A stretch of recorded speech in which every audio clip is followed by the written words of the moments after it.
Since its launch in 2005, Broad Street Review has sought to promote the exchange of viewpoints rather than any particular point of view. To that end, we welcome commentary from professionals and amateurs alike about the performing and visual arts, as well as any other field of interest to our eclectic group of contributors. The following interview was submitted to Broad Street Review, powered by Rep Radio.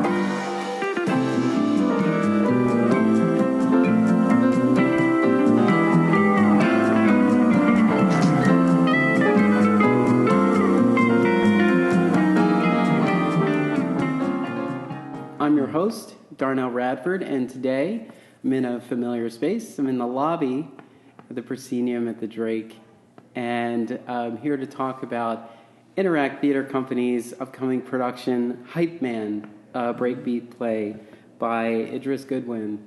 And you may recognize the name of the playwright, Iris Goodwin, because a season or two ago, we were fortunate enough to experience another piece by Idris called How We Got On, produced by Azuka Theater Company, which was really great. And, walked out of there saying, more of this. We need more of this. So Interact does not disappoint. So I'm here with two of, is it three actors total? Yes. Two of the three that make up this piece, and we'll have them introduce themselves. No worries, yeah. All right, we'll start with Bianca. Hi, I'm Bianca Sanchez, and I play Peep One in the show. Mm-hmm. I'm from Philadelphia, and I was actually a former apprentice here at Interact, so I'm really excited to be back here as an actor and doing what I love. So, yeah. Cool. Mm-hmm. What's poppin'? My name is Kyle Glenn.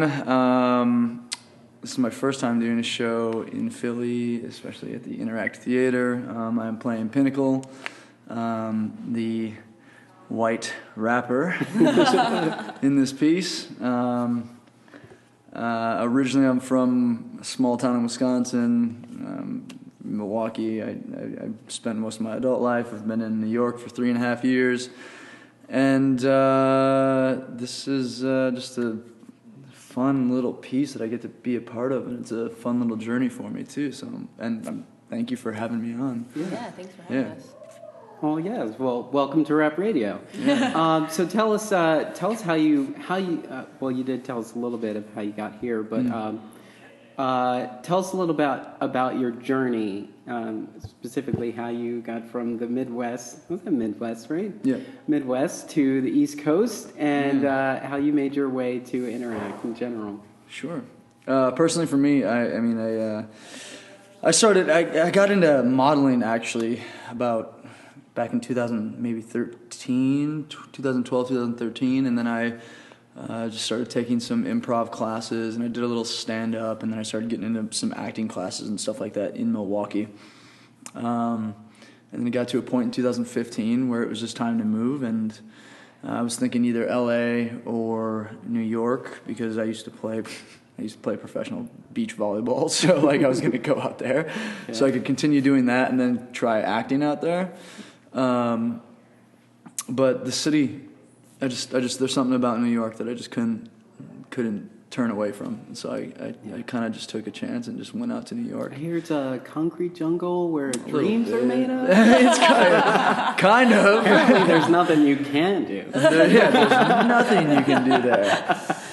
But I just dove in once I got to New York. Just kind of uprooted everything I had and came out to New York and just went for it. And 3.5 years later, I am auditioning for a white rapper in Midtown Manhattan, and that's where I met Seth and the previous director, which was not Ozzie Jones. But a couple months later, I come back out to Philly for another audition with a new director, and now we're here. Great. Long story short. So. And Bianca, give us a little bit about your journey. Absolutely. So I went to college. I studied theater at Penn State. And I was born and raised in Philadelphia, but I really decided to do theater until college. I really wanted to pursue an acting career. And so I didn't really know. I mean, like, I knew some theaters, but I didn't really know what was going on here because I was in the middle of Pennsylvania, away from the city. So now that I was like, the only way that I felt like I needed to get in the theater community was this apprenticeship at Interact. So I spent a year really like knowing the ins and outs of this place, and also just the theater community in general, and networking and meeting some really great artists that I actually got to work with the past year. And you know, and I built a great relationship with the people here. And so Seth, you know, he was like, hey, there's this role that I think that would be great for you. And I was like, really? Send me the script. I want to read it. And I fell in love with the character. And yeah, and after a few auditions, and now I'm here, and I'm really happy that I got to be able to be here. One of my goals during my apprenticeship was to take on put on the acting hat instead of the apprentice hat. So I'm glad to accomplish that goal. Great. So this is going to be big for you. Yeah, well, I'm so excited. I mean, it will be good. Yeah, I feel like I'm back at home. So Great, this is home. great. And so you know where everything is. Yes, I do. I can navigate all. Yes. Forgot the code to get in, though. Well, you know, they change those every year. So There's always something we miss. Okay, so tell us about Hype Man, a breakbeat play. Sure. Yeah, I'll hit it first, I guess. go for it. So, Hype Man is, it's a look into the hip hop industry and what it really is like to be an artist in the music industry, specifically a rapper, and his hype man and his producer. And 90% of the play is taking place in our studio, so it's kind of an inside look into what goes into studio life. Personally, like, I've been in the studio a bunch with other friends of mine who are singers and producers or whatever they might be, and in that it tackles or it addresses issues dealing with social and racial injustice, and how, as a white rapper, you somewhat have well, you know, I don't want to give anything away in the play, but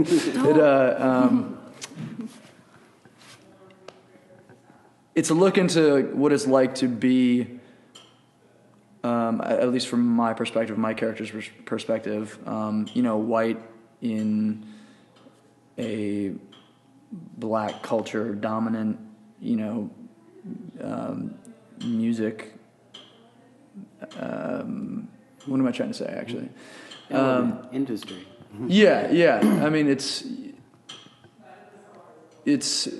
a look into that as to what it's to be white and be rapping, you know, in a obviously very historical black culture industry, and then it deals with how Pinnacle is meant to handle, I guess, when these issues arise, especially when his crew, like his producer and his hype man, are non-white, and they have a different perspective than he does. And the big incident that happens in this play that really pulls a riff into this interracial trio is a young black man is shot by police. And the character, the hype man, Verb, wants to use the music platform to say something about what has happened. So you really see how this event really changes the relationships between this group that has been together for a while now. Specifically my character, who's coming into this group a year in, versus the relationship between the main character and the hype man have been friends since they were 7.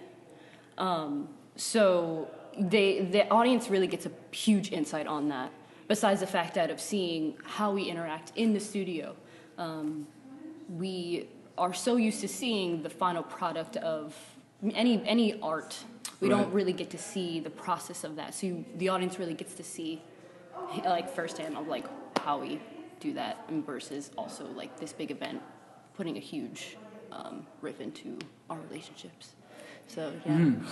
So we're going behind the curtain, behind the glitz and glamour of a hip hop video, behind behind the facade of rented jewelry and vehicles and Absolutely. all the life and the politics that go on behind the scenes. Yeah. Exactly. Yeah.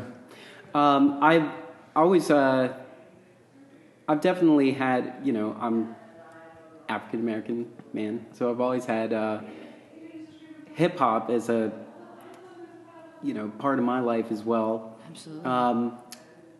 Some of the things I definitely noticed were that more of the music that was created is more sort of true to life. This is, in a sense, slice of life. This is how it is on the streets. This is how it is in the neighborhood that you grew up in. Yeah. This is the life that you live, and it can be confusing to think that it's a little bit more glamorous than that if you are only watching what has been edited for television. Yeah, absolutely. I remember times being young saying, like, I don't understand, they're famous, so why are some of these artists getting in trouble? Like, why is there like some issue going on that they can't just move themselves away from? It's like, didn't this create an opportunity for you to get out of the situation that you were in? It's ultimately what you were talking about, how this was tough, in these particular, like in some of the hip-hop music that we can all kind of call back to without any real thought. You're thinking about, well, these are like tough times that they've risen above, but it is still very much a part of your life. And I think it's hard for people who are not like steeped in hip hop culture to understand that just because you're well known now, or just because you have a little bit of notoriety, that you can just step out of who you are and where you came from. So like all of that still comes to follow you. Yeah. And what you're saying isn't always created by like 7 writers in a room who just sent it to you, and now your producer adds a beat, and then you're just in here making it your own. You get the credit for it, but it's like, if you go to the Grammys and you get an award for best song, like 7 people come up on stage. Yeah, you have like a whole group of people. Because it's been written by like committee. Exactly. But that's not always the case. That's not the case in all music, and hip hop and rap have definitely been like true to life. Exactly. Yeah. It's definitely hard for some artists, I think, to go away from who they are. I mean, it's who you are, Yeah. Just because if you get a job promotion at whatever, if you're working a 9 to 5, you might change the way you act or the way that you present yourself at work, but other than that, you're the same person. You know what I mean? Yeah. So and it's all about branding, especially in artistry. So this is a play, and both of you are professional actors, artists. What is your relation to hip hop? So I grew up in North Philadelphia in the Northeast, and then moved to the Northeast, and hip hop actually has always been present.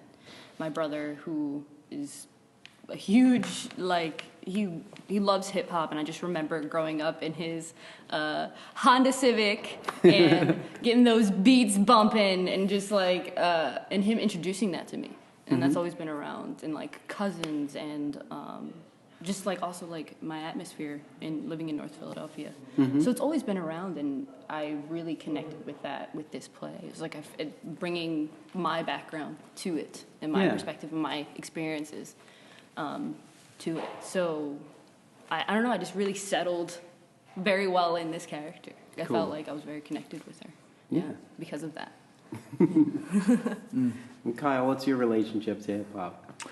I started listening to hip hop really young. Honestly, I think some of the first stuff that really put me on was like when like California Love kind of back then when that came out around like Tupac, Biggie, Dre times. And then through high school, I had a. I was kind of. I mean, I feel like personally, like, because I grew up in a small little like white conservative town, but I mean, some of my best homies were like some of the only like colored kids in my class. You know what I mean? And I had subwoofers in my car and stuff like that. You. Oh yeah. Like I was like big. So like hip hop's been like a big thing for me my entire life. Yeah. That's what a Datsun's for, right? You put Every Datsun I ever came across had a huge subwoofer in the back, and it was always bumping down the street. Oh yeah. Would not breathe while you're sitting in the car. Like, yo. Yeah. It's like, is anybody else sick? Yeah, this beat is sick. Yeah. I feel sick. Yeah. I was sick. That was me. That was me. Like I always had like a 12 or like a 15-inch subwoofer in my car, and then my homie, shout out Kevin Lawson, that boy, he would always have. I mean, there were times when he like took out an entire back seat of a car and put up a wall that had like 4 15s in it, so it would like literally like the metal on the car was just like going up and down. You know what I mean? And I've been, that's just how I've been. Like I just connect with it, and I connect with the culture and the people and like the energy. Yeah. Because I'm a big like energy guy, so I've been listening to hip hop like since I was really young, and just fell in love with it. And then going to Milwaukee, especially, it's more urban, and I was like a big brother for some. A boy named Giante for Big Brothers Big Sisters for several years, so I was even more so like in the community and all that kind of stuff. So hip hop's been big in my life. Yeah. See, I remember growing up to Yo MTV Raps. Oh hell yeah! And I remember when they filmed at Pat Steaks here in Philly. Yeah. And seeing that and just remembering like, hey, we drive by there. My grandpa goes get his hair cut because my grandfather was from South Philly, so I remember coming through all that and seeing all of that. And there was a time where there was probably a huge percentage of MTV's content, I guess we'd call it now. Its content was rap. It was like rap and rock, and both of those came together and kind of created this thing. And I don't think we ever really realized what a reach that it had, because it was still like that was still coming out of New York. And this is where all birth of hip hop came in New York. But all of this still managed to reach all over the country and then all over the world. And it's gotten to a point where it's just so saturated everywhere, and it's like, it's hard to have someone not know anything about rap or hip hop.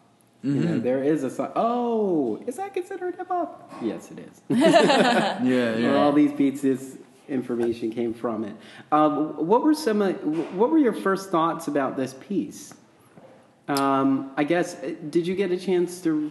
I guess you read it before you sat down for the first table read. But what were some of your thoughts about the piece after you had read it from page 1 to Blackout? For me, I thought that it was a piece that I could connect with, and I could really take it somewhere. Particularly with my character, of course. I thought that I had done a similar play in New York that addressed a bunch of social and racial injustices and stuff like that. So this was kind of another round of it for me, and it's something that I feel like always just keeps coming my way. So when I read it, it was kind of it was exciting. I thought it was I thought it had its great moments, and it had a lot of opportunity to come to life when it would be put on a stage, and so that's kind of what excited me about it. I really enjoyed from the first page to end, I really, like I said before, like I really connected with it, especially with my experiences growing up, and also being a musician as well. I'm a drummer in a band, and I'm the only female in the group, so just also understanding Peep's perspective of like being in that, and I just settled so well with me, with this character. I really enjoyed it. I really connected with it, and it's been a great time. So there are three members of this group. One is Verb, who's played by Carlo Campbell. Oh, yes. Hi, Carlo. He's the best. My microphone always seems to miss Carlo, but that's fine. Be a big booty head anyway. But there are three elements that make up this group. You got the rapper, Pinnacle. We got the beat maker. You got the beat maker. Oh wait, Peep One. Yes. Peep One, beat maker, okay. And then we got the hype man, Verb. So what is a hype man? Shoot, Bobby Bird, get on up. Yeah, Spliff Star from Flip Mode. Who else? Who else is on the end there? The whole monologue. I know, right? I don't want to give it away, but I know. basically it's just that person that's on stage that's really like hyping up the crowd while the front man is doing their thing. Jordan Peele from Key and Peele. Yes. Yeah, of course. Yes. We can go on. There is a long list. Flavor Flav. Yeah. That hype man is just that energy, you know. He's that backup. He's got your back. He's hyping the crowd. He's rapping with you. He's there to pick you up if the front man ever. For sure. Yeah. He's that backbone. He's that crutch. You know what I mean? But at the same time, he's got a significant role in keeping you energized, keeping the crowd energized, keeping people connected, and also, they have the ability to be free and make their own art within it, because it is an art. Being a hype man is a very artistic, thing to do, and that's why there's so many prolific hype men that we can mention. You know what I mean? Like, for real. The hype man gives the audience permission. Absolutely. Yes. Yeah. It's usually the one that's like, put your hands up. Yeah. Get out of your seat. Enjoy. Get comfortable. Yeah, we're about to get into this. Yeah, exactly. Yeah, so that's that person, because it can also be and a Carlo female. is so I just can't wait for people to actually really continue to see that. We've been having a few audiences for the previews, but he is so great for that role. Oh, he's the hype man for sure, bro. Especially with the audiences of Interact has like the older subscribers, so like really getting them out of there. It's also fun to watch and enjoy that too. Like really getting them into it. So he's so great at doing this. Yeah. And who better to direct this piece than the ultimate hype man himself, Ozzie Jones. Ozzie Jones. Shout out to Ozzie. I love that man. So talk a little bit about Ozzie and his direction, how he intended to approach this piece. It's the fact that like he grew up also in hip hop, like that was his home, and here in Philadelphia. So having him bring his own experiences and like sharing that with us of like really navigating this play authentically and truthfully. He's done that very well. Also his like way of direction too. I've never felt so free to just like, make choices and really dive deep into the character in this play. Yeah. He's so much fun to be around. He's the best. I'm not sure if Ozzie was here to direct or if he was here just to like have fun. It's just like I don't know if this was just kind of like a stunt. He was like, all right, I'm gonna go do this thing and like just kind of meet some people and hang out, or if I'm actually gonna do that. That's what it feels like. Like, but he gets it done, and Ozzie Jones is one of the most insightful people that I've ever met in my entire life. Yeah, absolutely. The man has incredible perspective, incredible imagination, and absolutely wonderful energy. And made it such a collaborative experience. So like made it like it was like an actual like we just really like talked about things and discussed and like, hey, what about this? What about that? What about this? And he's just like all about hearing our opinions too. Like, absolutely, he wants the actor to be as free as possible. Yeah, and and that's I think that a huge plus side. Yeah, for somebody who's going to be in his, going to be under his wing, because he gets you the pertinent information that you need. And he'll tell you maybe a couple specific things that he wants you to do, but then the rest he lets you develop and find, which is the most freeing thing as an actor. You know? 100%. Which is kind of what hip hop's about. Yeah, exactly. Discovery and improvisation. Yeah, which he has mentioned before, that process and this process, and like using some of the things that he's used as far as like hip hop and those techniques and bringing them to the acting world. And like we did that exercise where the metronome and the beat, like he made a beat and metronome, and we had to say the words to it to really get the rhythm going of this, because that's what this whole play is about. So yeah. It's a cadence, it's choreography. Yeah, exactly. So the play talks about what it means to be an ally, and it talks about whether you have a responsibility to speak up or speak out, and I'm interested to know what your thoughts are on that, and what is in your mind, what does it mean to be an ally?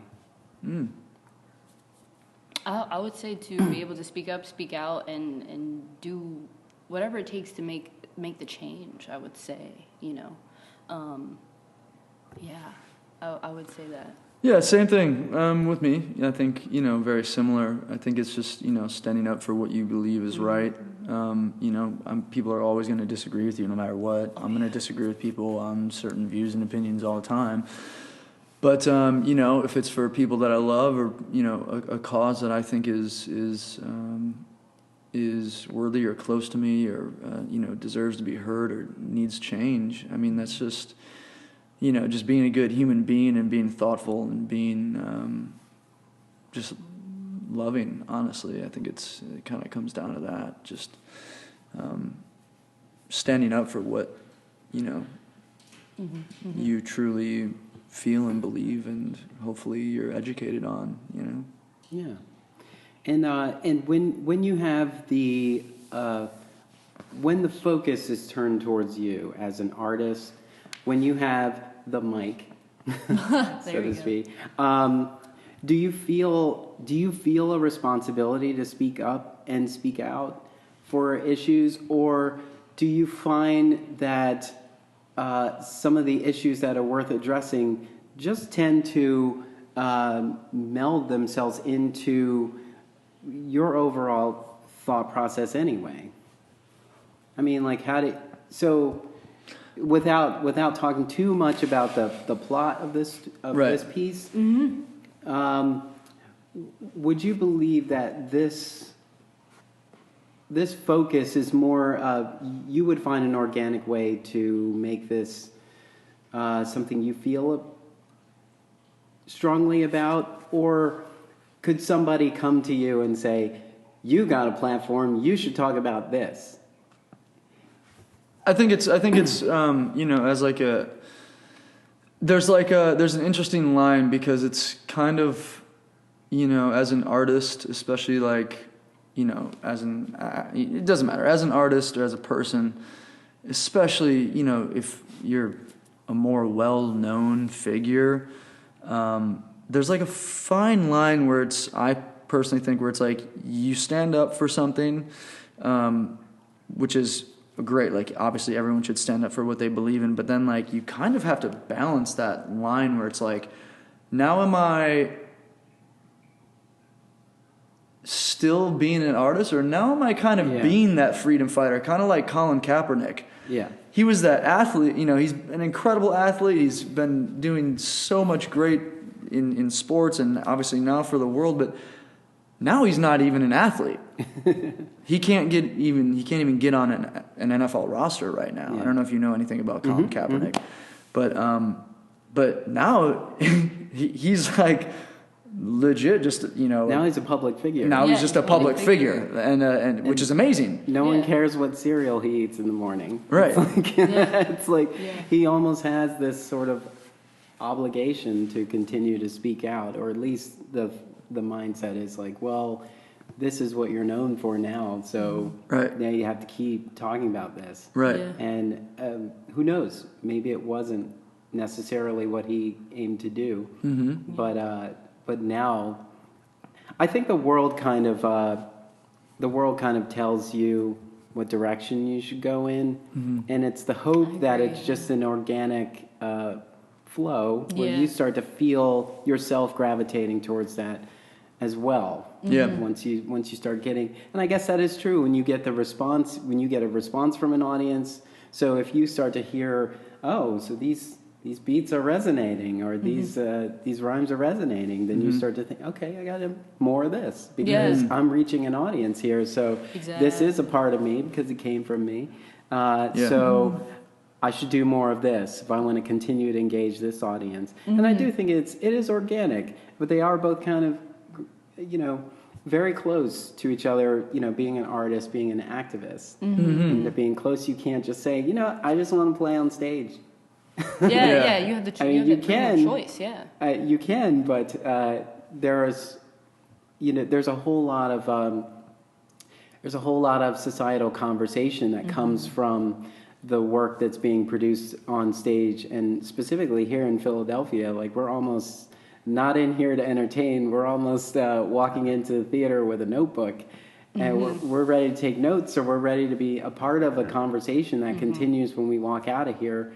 And even if it is a production that is more on the fun and entertaining side, it still has a societal message or a political lean that you can kind of take from it. And you're like, well, this was a farce, but it does speak to, this conversation of what have you. And it's our hope that the artistic leaders of a company have already thought about that, how a piece would be received anyway. Absolutely. Yeah, for sure. Absolutely. And most of the time, I'm sure they have. That's what Interact is so great for, is doing pieces that are, their whole mission is to do things that are thought-provoking and to challenging, have these make you conversations. think. Yeah, exactly. If you're not a little bit upset, Exactly. I used to say that a lot. I was like, if you're not a little bit pissed off when you walk out of an Interact show, they're not doing their job. You may have fallen asleep for like 10 minutes.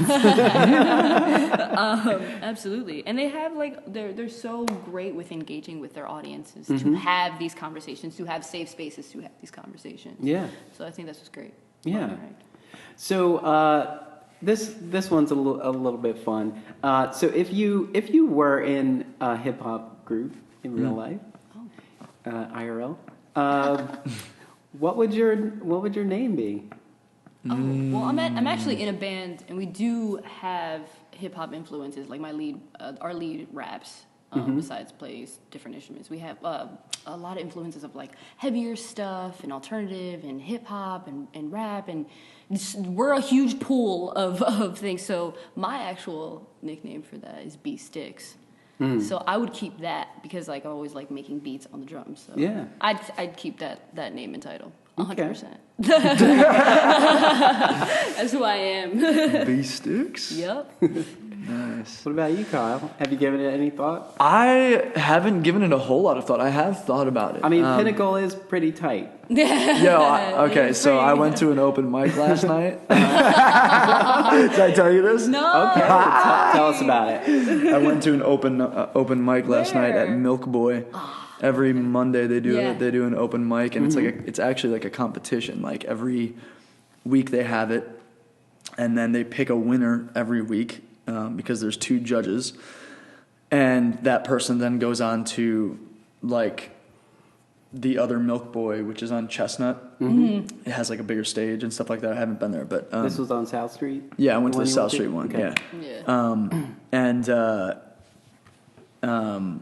I went last night and I like rolled up as Pinnacle. And, like, I was telling people, like, you know, like some dude was asking about me, and I'm like, you know, trying to get my name on the list to do my it. show. I'm holding it down at the Drake. No, I didn't tell them that I was an actor the entire time. I was like in character the entire time, and I like signed up for the open mic, and then there was this other white kid next to me. Shout out to Jake Blank, and he was like, we were kind of like talking, and then he goes up like 2 people later, and he's a rapper. Mm-hmm. So he like goes up and he just like he can like spin some fire, like he has some really good music. Yeah. And then he comes back and we're kind of like chatting a little bit, you know.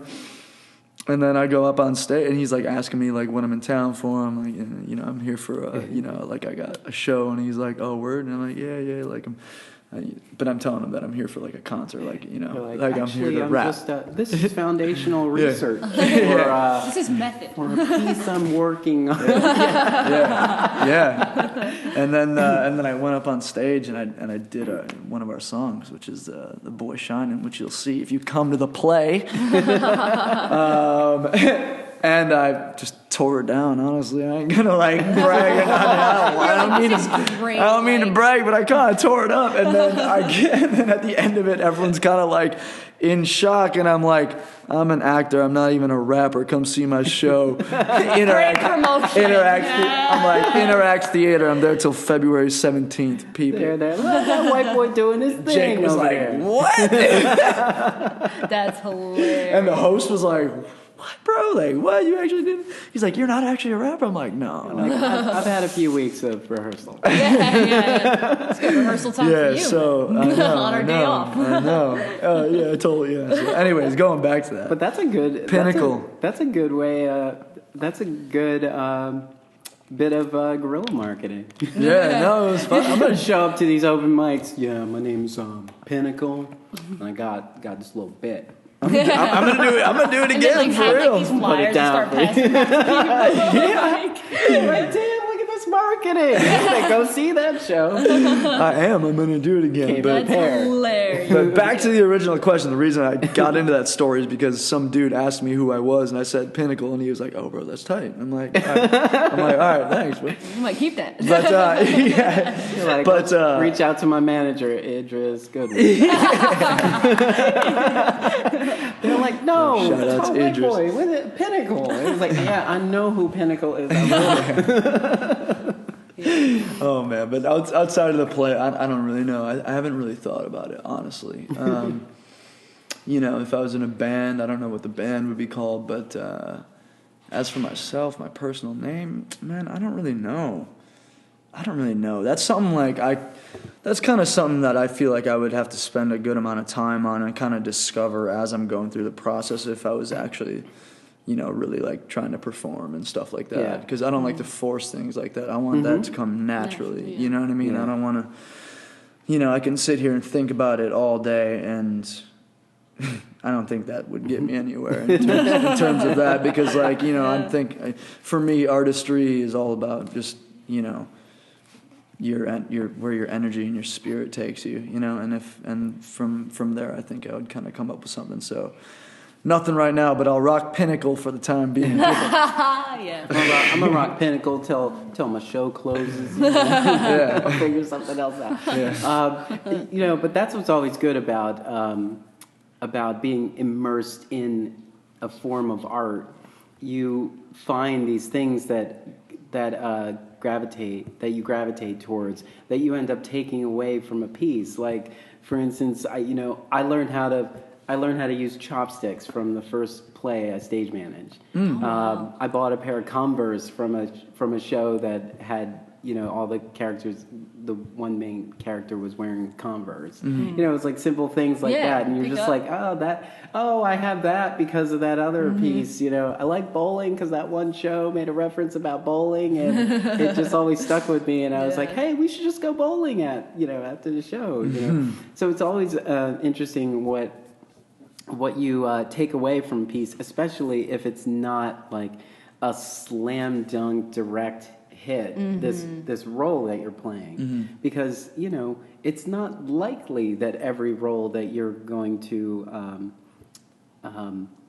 play on stage is you.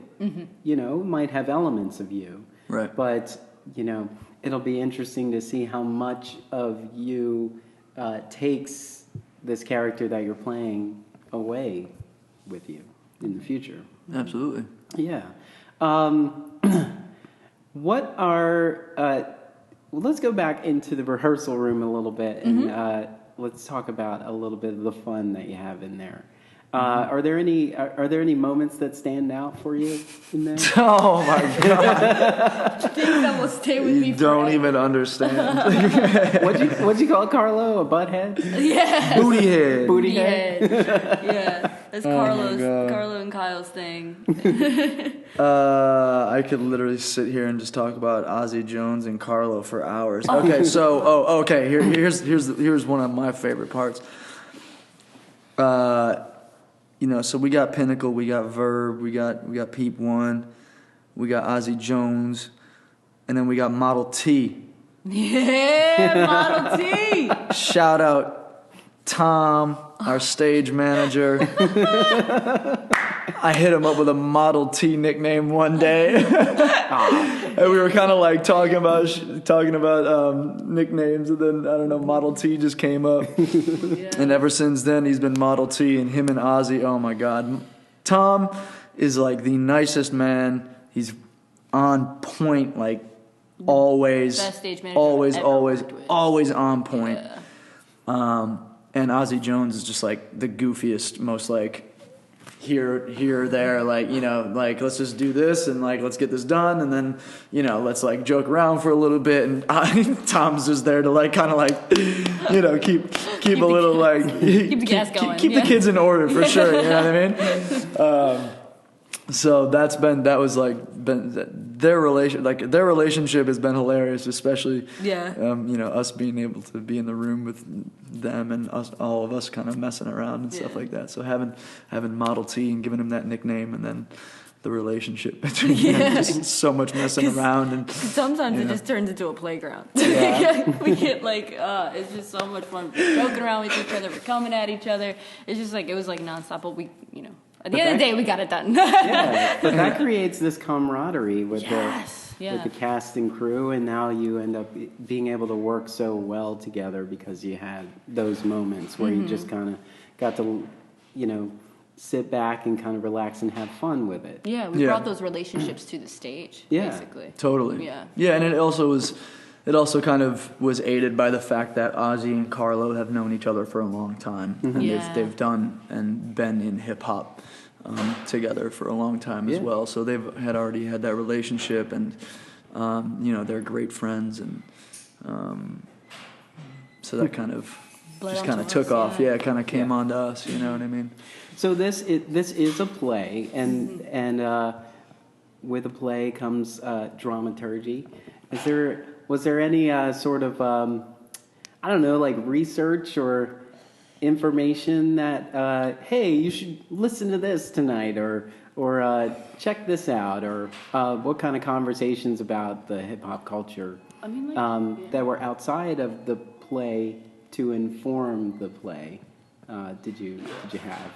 Yeah, I mean, like I said before, like Ozzie and Carlo really grew up in the hip hop world and had been performers and have performed with people that, you know, bigger names that we were like, whoa, that's awesome. So Ozzie really brought all of that. Like he brought those experiences, and like he would give us like references and stuff like that, or 100%. Even for Kyle too, for like the rapping and really getting into that because he hasn't rapped before.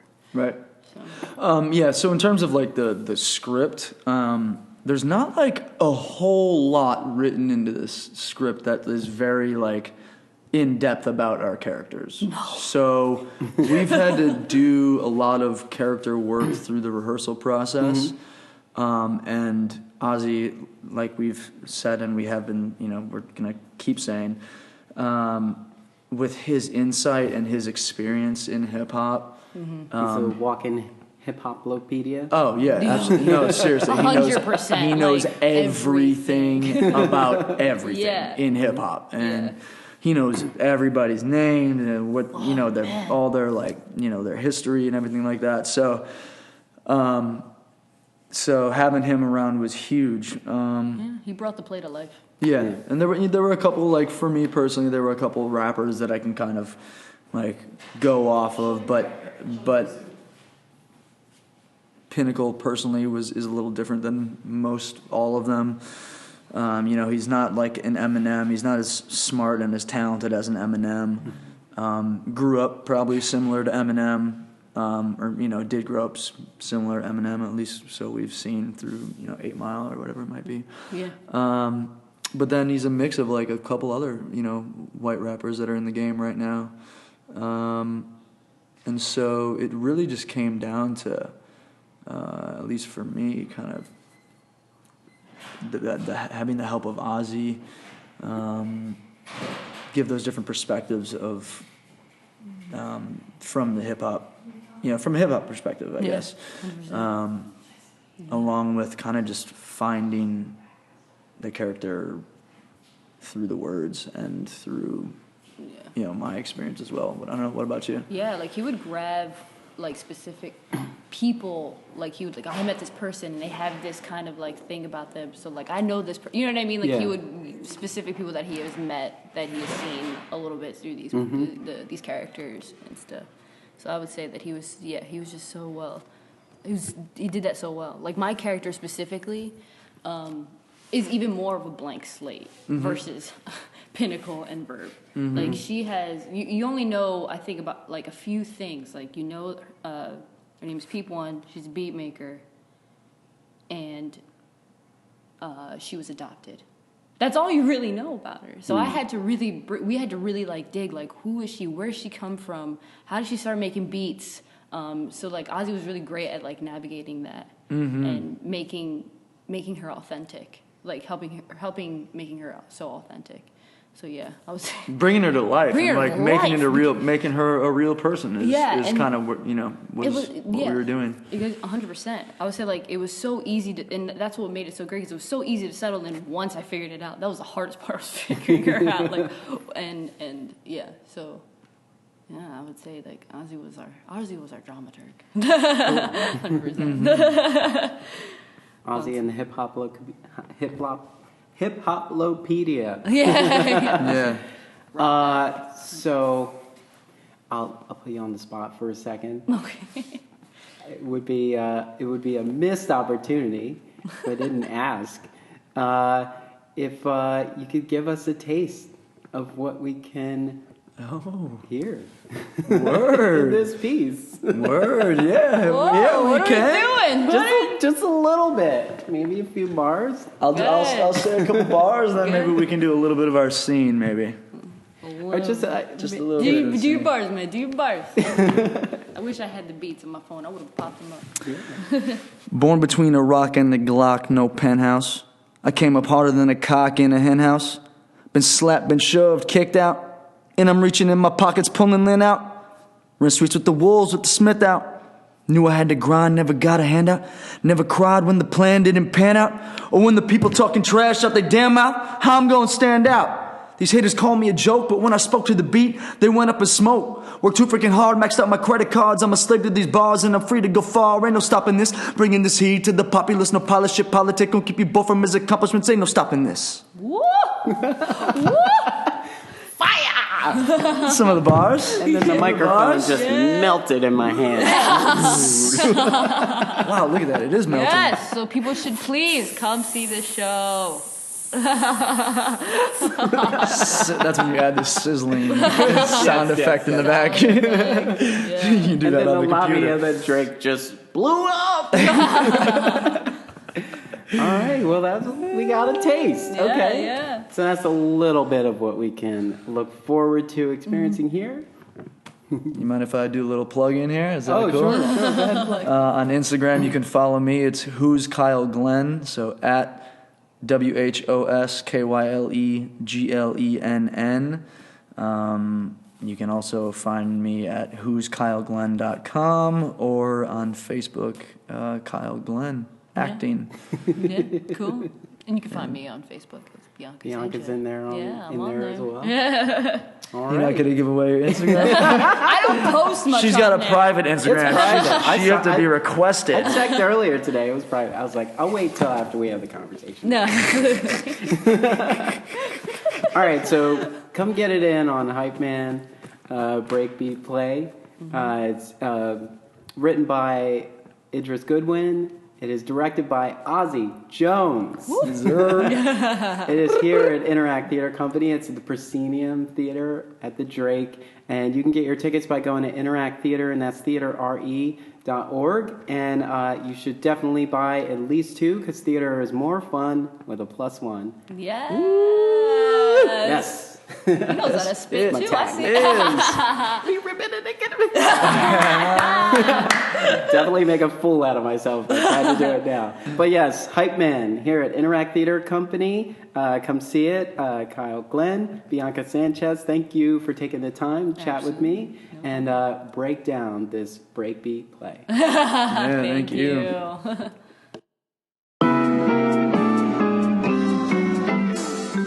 Want to get involved with Broad Street Review? Head on over to our website at www.broadstreetreview.com and click Get Involved at the top. While you're there, help keep us running and click Contribute to find out how. Connect with us on social media on Facebook and Twitter at Broad Street Review. Thank you for helping to keep the conversation going.